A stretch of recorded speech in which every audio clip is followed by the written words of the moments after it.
Hai Buluk Lovers, kali ini Mince mau mengulas ringkasan film yang menceritakan tentang kasus penculikan ibu hamil yang bayinya kemudian dijual. Judulnya The Clinic. Film yang dibuat tahun 2010 ini disutradari oleh James Rabbit dan diperankan oleh Tabret Betel dan Andy Whitfield. Namun sebelum Mince mulai ceritanya, seperti biasa ya, jangan lupa klik subscribe dan lonceng notifikasinya. Biar kalian makin kece dan pastinya tidak ketinggalan sama cerita-cerita seru lainnya. Sudah kan? Baiklah kalau sudah. Mince mulai ceritanya. Cerita berlatar tahun 1979. Beth yang sedang hamil tua bersama tunangannya Cameron Marshall sedang melakukan perjalanan jauh. Mereka mau pergi ke rumah orang tua Beth dan mau merayakan Natal di sana. Namun tiba-tiba kendaraan di belakang mobil mereka menyalip mobil yang dikemudikan Cameron. Cameron tentu saja kaget dan langsung banting setir mobil untuk menghindari kecelakaan. Karena perjalanan masih sangat jauh, Cameron dan Beth memutuskan untuk bermalam di sebuah motel kecil dekat dengan lokasi kecelakaan. Sesampainya di motel, Cameron dibuat tidak nyaman sama pemilik motel yang menunjukkan ketertarikannya pada Beth. Cameron pun jadi bete. Namun karena bensin di mobilnya tinggal sedikit dan jarak ke motel selanjutnya masih sangat jauh, Cameron tetap memesan kamar di motel itu. Selama masa kehamilannya, Beth mengalami banyak tekanan karena mimpi yang sering didapatnya, mimpi yang sama dan selalu berulang-ulang. Di dalam mimpinya itu Beth selalu melihat sosok bayi yang baru lahir terbaring di sebuah altar berukiran angka Romawi dan berlumuran darah. Beth pun terjaga dari tidurnya dan jadi gelisah. Cameron pun jadi cemas dan langsung berusaha menenangkannya. Malamnya, Cameron yang gelisah tidak bisa tidur meninggalkan Beth seorang diri di kamar motel. Cameron hanya ingin keluar sebentar untuk mencari makanan. Namun saat mau kembali ke motel, mobilnya Cameron kehabisan bensin. Cameron pun terpaksa berjalan kaki ke motel. Sesampainya di motel, Cameron jadi kaget karena Beth ternyata tidak ada di dalam kamar. Cameron pun lalu menelepon polisi lokal untuk melaporkan istrinya yang hilang. Mereka pun mencari Beth di setiap sudut motel sambil kemudian tanya pemilik motel. Cameron yang sejak awal curiga ada yang tidak beres sama pemilik motel jadi emosi dan tanpa basa-basi lagi langsung menuduh dan menyerang pemilik motel. Namun polisi yang menganggap Cameron melakukan kekerasan dan main hakim sendiri langsung melerai dan memukul Cameron hingga pingsan. Di tempat lainnya Beth terbangun dengan keadaan tanpa busana di atas bathtub dengan penuh es batu. Beth tentu saja kaget. Terlebih saat menyadari jika dirinya sudah tidak hamil lagi dan ada bekas operasi cesar. Beth pun langsung menangis pilu. Tak lama Beth yang ingin mencari bayinya lalu beranjak bangun dan memakai pakaian yang ada di sana. Pakaian itu bertuliskan angka 608 dalam tulisan angka Romawi. Beth pun lalu mencoba mencari jalan keluar dan mencari jejak bayinya. Namun Beth malah menemukan ruangan-ruangan kosong. Beth jadi putus asa. Untungnya tak lama menemukan pintu keluar. Beth pun mau kabur. Namun pintu itu terkunci. Beth pun lalu menggalinya. Namun Beth yang masih kesakitan pasca melahirkan malah jatuh pingsan. Cameron mau dibawa ke kantor polisi. Namun Cameron yang lagi mencemaskan Beth tidak tinggal diam. Cameron merebut pistol dan langsung menodongkannya ke polisi untuk menepikan mobilnya. Polisi pun jadi cemas dan terpaksa menuruti perintah Cameron. Cameron pun lalu memborgolnya di tiang listrik. Cameron lalu kabur dengan menggunakan mobil polisi. Cameron kembali ke motel untuk mencari tunangannya yang hilang. Sesampainya di sana Cameron langsung mengancam pemilik motel dan memaksanya untuk memberitahu di mana tunangannya berada. Pemilik motel pun jadi ketakutan dan akhirnya mengakui jika dia bekerja sama dengan seorang perempuan yang suka menculik perempuan lain yang lagi hamil tua. Cameron pun lalu pergi ke tempat yang disebutkan pemilik motel. Beth yang tadi pingsan akhirnya siuman. Di sana ternyata sudah ada beberapa perempuan lain yang memakai baju yang sama. Bedanya cuma di nomor Romawi yang tertulis di baju. Beth pun jadi heran. Namun tak lama Beth yang ngerasa bernasib sama para perempuan itu lalu memutuskan untuk memeriksa seluk-beluk ruangan di gedung itu dan mencari tahu apa yang sebenarnya terjadi dengan mereka dan juga bayi-bayi mereka. Tanpa disadari gerak-gerik mereka diawasi oleh pemilik gedung. Di tempat lainnya Cameron terus memacu mobil polisi yang dirampasnya. Namun di perjalanan mobilnya melindas jebakan paku yang dipasang di atas tanah. Akibatnya Cameron pun mengalami kecelakaan dan akhirnya tewas. Beth dan perempuan-perempuan itu akhirnya berhasil menemukan 6 bayi yang terkunci di dalam sebuah box bayi. Mereka pun lalu berusaha mengeluarkan bayi-bayi itu dari dalam box. Tapi nggak bisa karena box bayinya terkunci.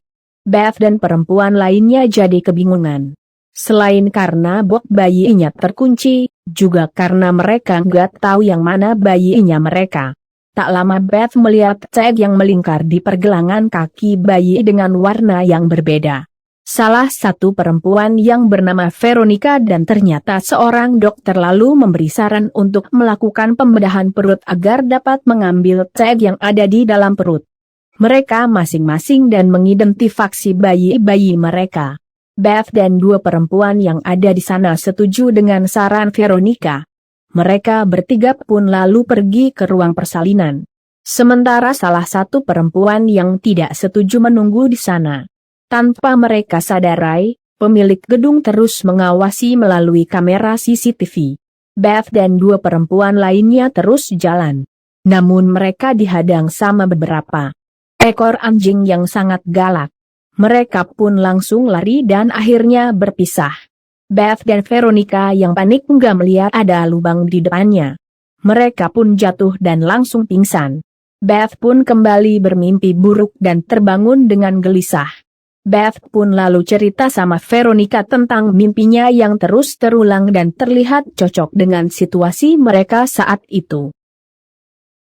Beth pun lalu berusaha memanjat naik dan berhasil. Sementara Veronica tidak bisa karena lututnya terluka akibat terjatuh tadi. Beth pun terpaksa meninggalkan Veronica untuk mencari sesuatu yang bisa digunakan untuk menolong Veronica. Evie, perempuan yang tadi terpisah karena lari ke kandang sapi berencana mencari Beth dan Veronica. Namun naasnya dia malah dibunuh sama pelaku penculikan dan pembunuhan yang tiba-tiba saja muncul di belakangnya. Evie pun tewas dengan mengenaskan. Di tempat lainnya Beth menemukan sebuah ruangan kecil. Beth lalu masuk. Tak lama Beth melihat seorang pria yang datang sambil membawa jasad Evie. Beth pun langsung sembunyi.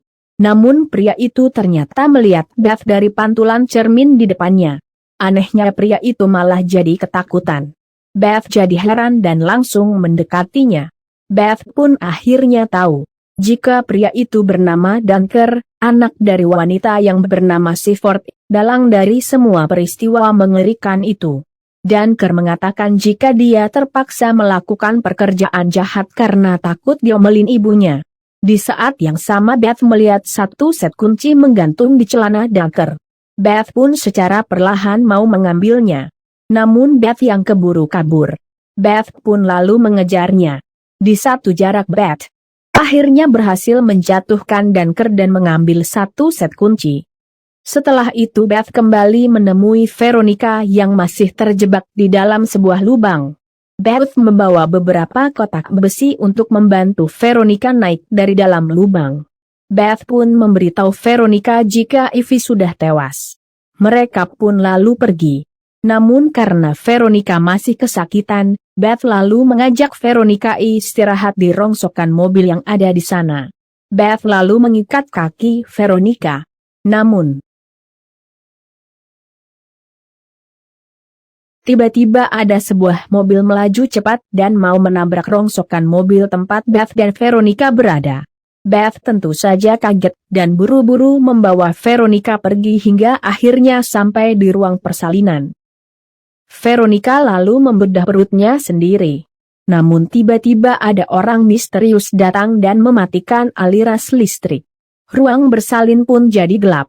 Veronica dan Beth jadi tidak bisa melihat luka operasinya. Beth pun lalu mencari lampu untuk penerangan. Saat itu perempuan misterius muncul menyerang Veronica. Veronica tentu saja kaget dan langsung memberikan perlawanan. Namun perempuan misterius berhasil menusuk leher Veronica. Veronica pun sekarat. Perempuan misterius itu pun lalu mau mengambil tag di perutnya Veronica. Namun Veronica dengan sisa-sisa tenaganya langsung menendangnya hingga membuat perempuan misterius itu tertusuk besi di bagian perutnya. Beth yang mencemaskan Veronica lalu kembali ke tempat Veronica.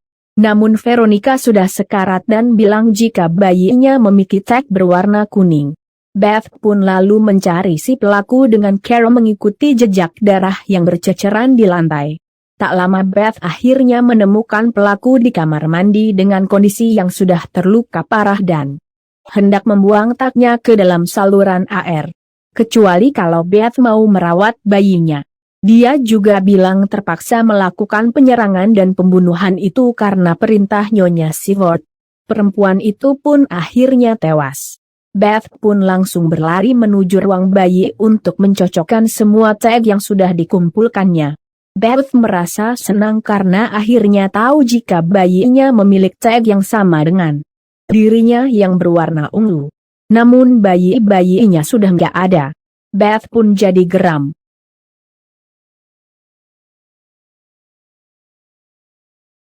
Tak lama lampu mati dan Beth pun diserang hingga membuatnya jatuh pingsan. Beth pun lalu dibawa pergi dengan menggunakan sebuah mobil box. Di sini akhirnya diketahui jika polisi yang sebelumnya menangkap Cameron dan pemilik hotel kerjasama dengan Nyonya Sivort. Beth akhirnya siuman. Tangannya sudah diikat dengan rantai. Beth pun melihat calon pembeli bayinya. Beth jadi menangis pilu. Sementara Nyonya Sivort lalu menjelaskan jika calon pembeli hanya mengadopsi bayi yang dilahirkan dari ibu yang tangguh, yang mampu bertahan hidup dari permainan keji yang dilakukannya. Nyonya Sivort juga lalu meminta calon pembeli bayinya untuk menembak mati ibu kandung dari bayi tersebut. Beth pun lalu mau ditembak sama calon pembeli bayinya. Untungnya saat itu Dunker tiba-tiba saja muncul dan langsung menembak calon pembeli bayi. Calon pembeli pun tewas. Namun Dunker juga tewas karena terkena tembakan calon pembeli bayi. Nyonya Sivort pun jadi ketakutan dan langsung kabur. Beth lalu membawa senapan milik Dunker dan langsung mencari bayinya. Tak lama Beth pun menemukan bayinya. Beth senang dan langsung menggendong bayinya. Namun Nyonya Sivort tiba-tiba saja muncul dan bilang jika Beth sendiri diadopsi oleh orang tua angkat yang sekarang dengan cara permainan keji. Nyonya Sivort pun lalu menunjukkan dokumen orang tua kandung Beth yang dibunuh sama orang tua angkatnya. Beth pun akhirnya sadar maksud angka Romawi yang selalu dia lihat di dalam mimpi-mimpinya.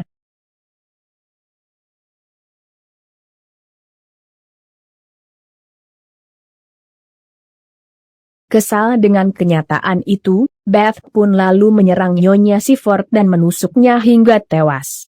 Beth pun akhirnya berhasil menyelamatkan diri dan bayinya. Saat lagi diperiksa ambulans, petugas polisi datang, mengabarkan kematian tunangannya sambil memberikan dompetnya yang ditemukan di TKP. Beth pun jadi sedih dan langsung menangis sambil menggendong bayinya. Beberapa minggu kemudian Beth sambil menggendong bayinya lalu mengunjungi makam ibu kandungnya. Saat itu Beth berpapasan dengan pria tua yang baru meninggalkan bunga di makam ibunya. Beth pun lalu menyusulnya untuk memastikan jika pria tua itu adalah ayah kandungnya. Dan cerita pun akhirnya tamat. Gimana guys? Seru kan ceritanya? Mince ingetin. Sekali lagi ya, jangan lupa klik like, subscribe dan lonceng notifikasinya. Biar kalian gak ketinggalan sama cerita-cerita seru lainnya. Bye.